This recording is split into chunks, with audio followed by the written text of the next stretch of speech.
Hello everybody, it's Miss Pribble. Today we have a very special reader for you. He is our very own hometown seminarian, Alex Marquette. He is also the son of our teacher, Mrs. Marquette, in first grade. He will be reading for you The Tale of Three Trees. I hope you enjoy this book. The Tale of Three Trees, a traditional folk tale, retold by Angela Elwell Hunt, illustrations by Tom Jonke.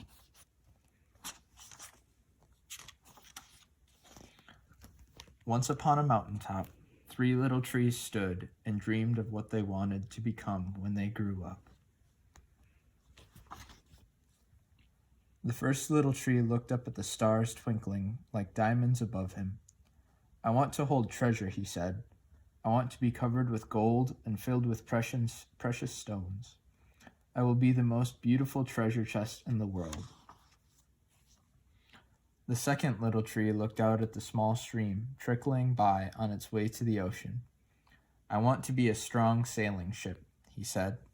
"I want to travel mighty waters and carry powerful kings.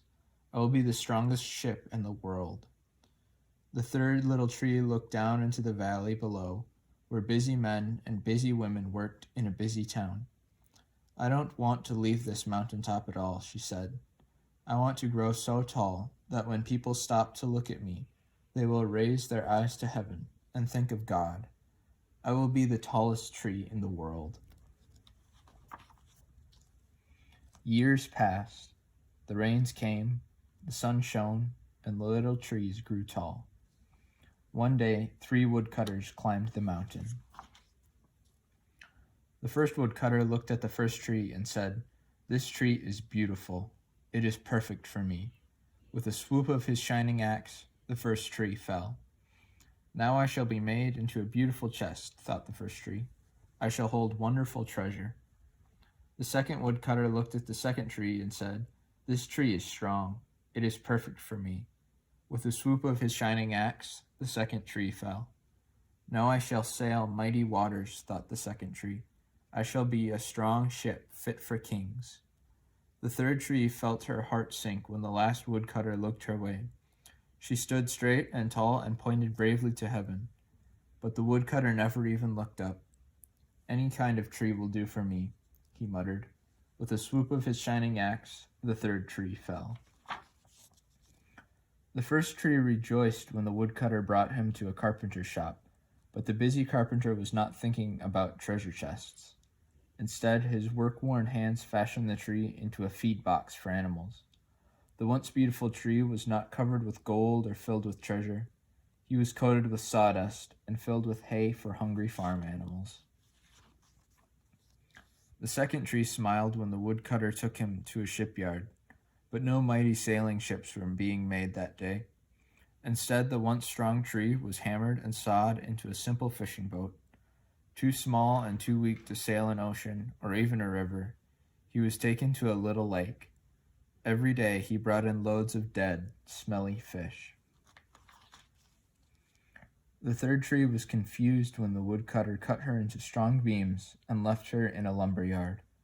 What happened, the once tall tree wondered. "All I ever wanted to do was stay on the mountaintop and point to God." Many, many days and nights passed. The three trees nearly forgot their dreams. But one night, golden starlight poured over the first tree as a young woman placed her newborn baby in the feed box. "I wish I could make a cradle for him," her husband whispered. The mother squeezed his hand and smiled as the starlight shone on the smooth and sturdy wood. "This manger is beautiful," she said, and suddenly the first tree knew he was holding the greatest treasure in the world. One evening, a tired traveler and his friends crowded into the old fishing boat. The traveler fell asleep as the second tree quietly sailed out into the lake. Soon a thundering and thrashing storm arose. The little tree shuddered. He knew he did not have the strength to carry so many passengers safely through the wind and rain. The tired man awakened. He stood up, stretched out his hand, and said, "Peace." The storm stopped as quickly as it had begun, and suddenly the second tree knew he was carrying the King of heaven and earth. One Friday morning, the third tree was startled when her beams were yanked from the forgotten woodpile. She flinched as she was carried through an angry, jeering crowd. She shuddered when soldiers nailed a man's hands to her. She felt ugly and harsh and cruel. But on Sunday morning, when the sun rose and the earth trembled with joy beneath her, the third tree knew that God's love had changed everything. It had made the first tree beautiful. It had made the second tree strong. And every time people thought of the third tree, they would think of God.